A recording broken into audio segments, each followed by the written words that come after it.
Now I'm going to talk about how to clean up your visit images and movies in order to make them look good for publications or presentations.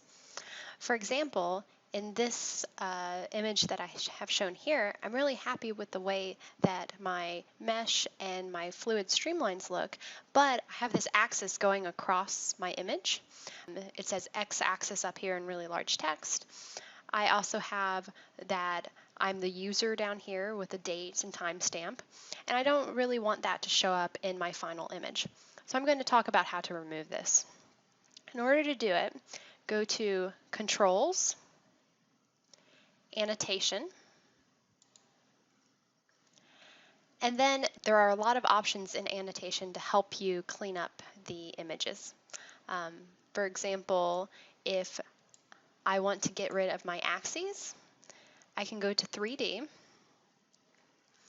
and I can just unclick Show Axes and click Apply, and then the axes go away. I also want to get rid of this line here, which if I zoom out, this is just showing the boundaries of the box. I can get rid of those by unclicking Show Bounding Box and clicking Apply.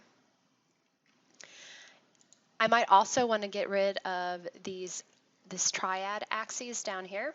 I can get rid of that just by unclicking Show Triad and clicking Apply. Now all of those are gone. I might also want to get rid of the user information. I can get rid of that by going to General and then unclicking User Information and then clicking Apply. So now I have removed all of the extra visual clutter that by default is shown when you make a visit plot. Now there are other options that you can use. For example, if I go back to 3D and click on Show Axes and Apply, I'm able to see those axes. You'll notice that you only see the three edges of the box here because those other edges are shown by the Show Bounding box. So you might want to see all these, but not the user information or the triad in the left corner. You can make changes to the axes. For example, I might decide I don't want the title on the x-axis. I can click Apply after I unclick Title, and the x-axis title goes away. I can do the same for the y and the z-axes, and so those are both gone.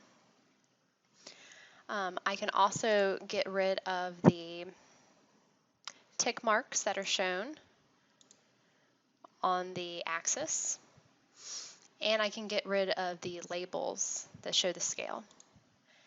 Depending on the situation, you might decide you want none of these additional items, or you may decide that you would like to see all of them. It will really be dependent on the situation. You might also decide that you want a custom axis name rather than x-axis, y-axis, and z-axis. That might make more sense depending on what you're plotting. Get rid of everything if you want to just really focus in on your mesh and the fluid around it. That's a great way to make a much more attractive image. If you are using a script, you may want to make all of this happen by default in your script by including lines that cover all of this. You'll want to start with all the items that you don't want to see being shown, as they are here.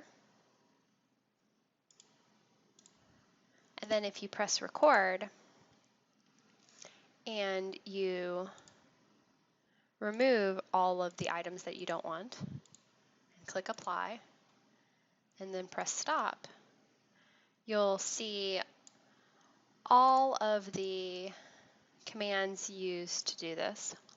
You can add all of these lines to your script in order to make it so that every time you execute the script, you get the layout that you want.